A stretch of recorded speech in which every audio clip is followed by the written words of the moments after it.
I guess I'll use my DJI Osmo Pocket today.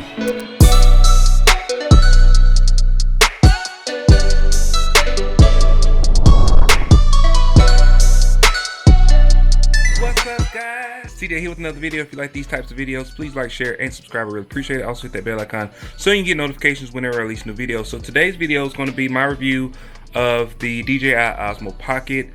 I'm going to shoot this entire video with it, just so you all can see the video and the audio quality.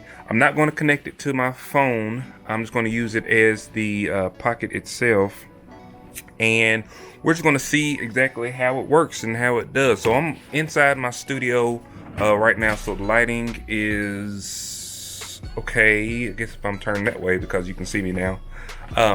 So I'm going to do some different tests inside, outside. I'm going to take it with me while I go out and run a few errands.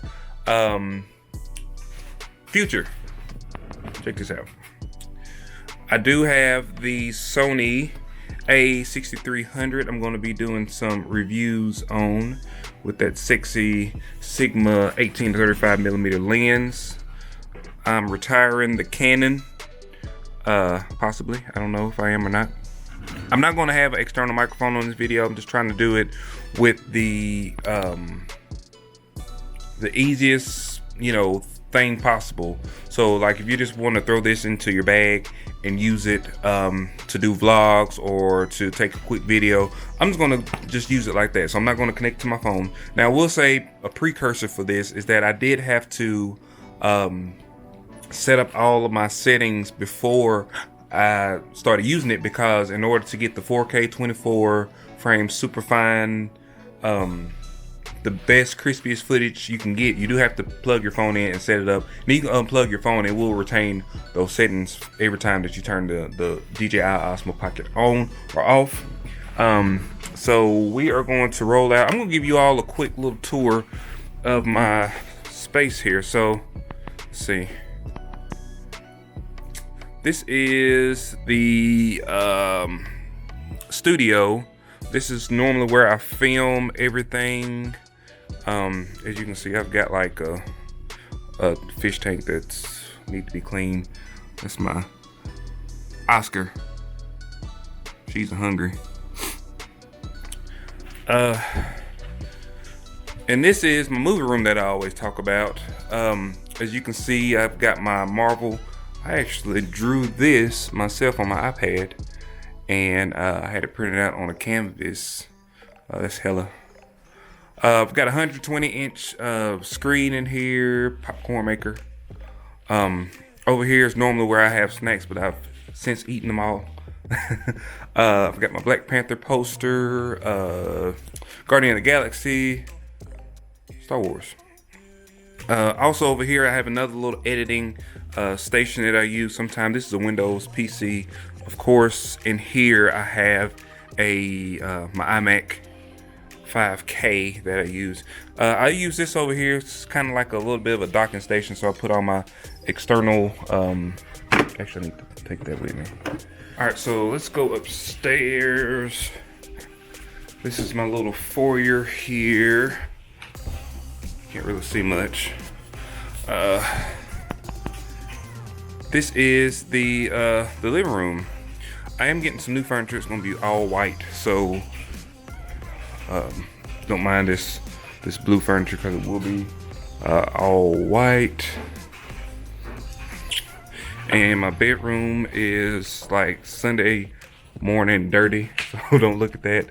But I'm gonna make this room all white as well at some point. Lights in here, like on the Philips Hue light, so I can say, okay Google, turn on all lights.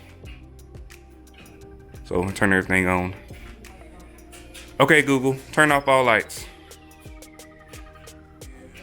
So I'm gonna be doing a review on that later on. So initially I had some issues with the DJI Osmo Pocket. I'll talk a little bit about that later on. Don't mind that dumpster. I'm doing some renovations in my house.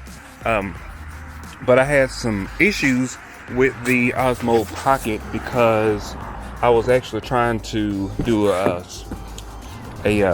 time lapse, and the time lapse was done. It actually worked, but whenever I had it plugged into my phone, it kept disconnecting from the phone, so I wasn't really recording on my phone. I couldn't see what I was recording, and then I could never get it to connect. So I tried to Google it and find it on YouTube, but I didn't see anybody else with that same issue that I had. I'm going to I've got to make a few stops. I got to go to Target. I've got to go to Walmart. I'm going to stop by the lake, and we're going to get moving.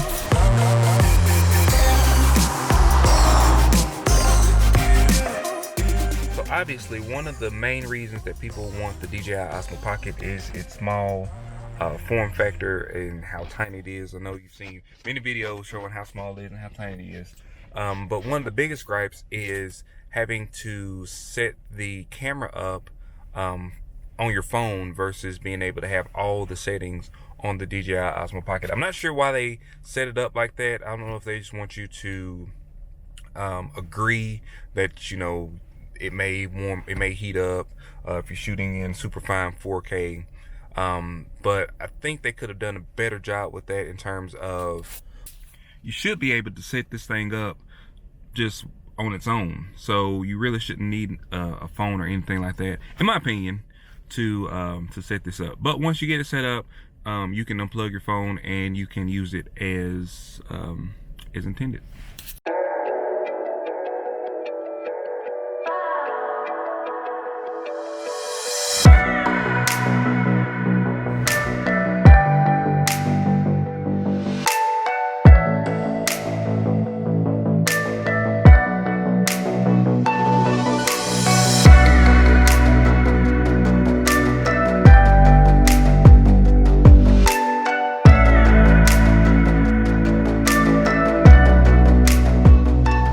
Quick tip, especially if you are planning on getting the DJI Osmo Pocket, I would recommend that you get some sort of a external battery so you can use to charge it. Of course, if you are in your car and you have a USB port, you can just charge it with the cable. It comes with the little short cable, a USB-C. I don't know if you can see that, probably can't.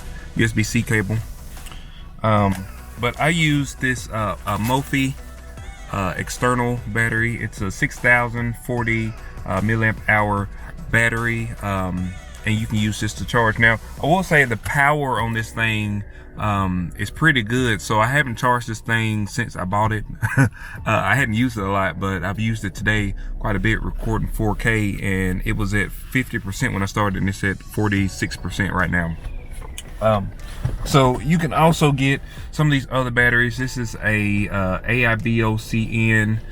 This is a 10,000 milliamp hour battery that you can use, and this one has quick charging, and it has just regular charging, so you can get those. I will leave a link to those in the description section below if you want to pick these up. I like the Mophie because of the small form factor. So it's about the size of like a small SSD. You can actually just throw this in your bag. You can actually attach this while you're not using it, and go ahead and just get some quick charge while you're not using your DJI Osmo Pocket. So I'm just sitting here, just taking in the lake for a little bit. It's like freezing cold outside. Look at this. I'm gonna show you. Look at that, 33 degrees. I mean, it is like so cold outside. So that's why we're going to enjoy the lake from afar.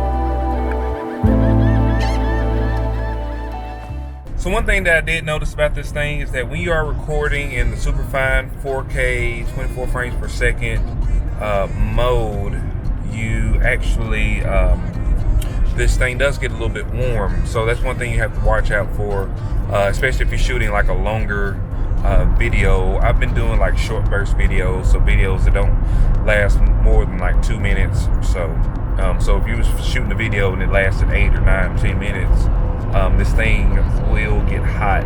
So you do have to make sure you are aware of that. I was trying to see online if they had some sort of I don't know, a small rig where you can hold it where you're not actually holding this, because it doesn't have any sort of mounting hardware on the bottom of it, but there is like an accessory that you can attach to the bottom, and it does give you some sort of a mounting situation there. So I'm heading home, and I'll see you back at the studio. Don't bring that rage on me. Why they throwing shade on me? Like they ashamed of me. I thought, what age are we? Trying to throw this shade on me. Like they all hate on me. Don't bring that rage on me. So I also want to say that if you are using this as like you're doing an interview, or if you are just like tracking the moving subject, it does do a really good job of tracking. As you see, hands off, it's following me. It actually does it does do a really good job of that, especially if you are using that in a well lit situation. So right now I don't have any lights on in this room. It's just the light from my window, so does pretty good. Now I will say, in low light situations, it does get a bit grainy. I will say, if you're trying to do face tracking and you have a light source behind you, it's going to have a hard time following you. See, like right now, it's having a hard time following me. It got me, then it lost me. That's because I have that window behind me, so the light source is not directly in front of my face. But if I go around this way, try to catch myself, it will, like I said, catch me. Call this the radical truth room. Yes. Radical truth. Very different from fact, very different from opinion. The radical truth room. So, wait a minute. Because you can't come in here. Okay. Unless you are ready to tell the absolute truth. The rock gut, low down truth. All right, so truth time. I think I would use this camera, especially if you're using it for what it's intended for. And this camera is really intended for using it as a vlogging camera. It's not going to be like your daily driver. It's not going to be something that you're going to use to film all of your videos with, because there are going to be limitations if you do use it for that reason. But what it is good for is for, you know, dumping this little piece of equipment into your camera bag and being able to pull it out, not even putting it in your camera bag, putting it into your pocket and pulling it out, doing a quick vlog. If you're in the airport, or if you're doing like traveling and you want to just get some quick dialogue with the camera, then this is going to be a really good camera for you. Is it going to be good to do your main video source, or for your main videos if you want to do 4K video? No, I don't believe that, because a lot of the limitations is going to be within the camera itself, and it's a really good camera, but you're not going to be able to do, you're not going to have the versatility of using a mirrorless camera, or even a DSLR camera. So would I use this on a daily basis? Sure, of course I would use this, especially when I'm on the go, just like I was. So, you know, I can quickly throw it in my pocket, pull it out, use it. Time lapses, I can use it for time lapses. I can use it for different things like that. And you don't need any additional software to do a time lapse on this. Now here's the kicker. So a lot of times you have to take your phone. If I can get it out of my pocket, you have to take your phone and connect it to it and do time lapse. And with that, unless you're doing like a moving time lapse, you can do the same thing with your iPhone. You know, if you have an iPhone, you can do 4K time lapses. I'm not sure if the quality will be as good as if you are using this, but you do have that functionality, and you can use this by itself to do the time lapses. The only problem is it doesn't have any mounting ports or anything like that. So the only way that I saw to do a time lapse with it is with this little accessory. So I bought this.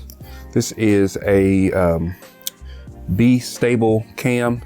So if you put this together, hold on, I'm gonna put it together real quick, show you how easy it is. So if you did want to use this, you could attach this to this and attach your phone to it, and then you will also have the DJI Osmo Pocket, and you could use it to film.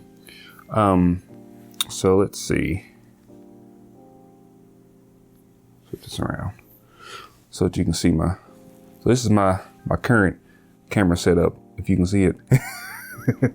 But it works pretty good. Now this is not as secure as if you had the mounting bracket that connects the whole thing, but it does have a small form factor, and if you needed to just quickly take it off, you could. So we'll leave a link to this in the description section below. Like I said, it's called the B stable cam. This is also really good if you have I also use this for my hold on. I also use that for this thing. So this is the Zion so this is the Zion Smooth Q. So let me show you what I use that for. So let's take this off. Take this off. So this right here comes separately. I'll leave a link to this in the description section too. But if you are using this to do time lapses or whatever with your phone now, so this whole setup, go back some so you can see it. So this whole setup right here can be used, and so you can set that on, you know, like a tabletop or something to do time lapse or motion time lapses with this with your smartphone. So of course, you know, you just connect your smartphone to it, and it's a gimbal, and I'm not going to set it up, but you know what I'm talking about. However, this, you know, this right here takes the place of this, because now to get that 4K,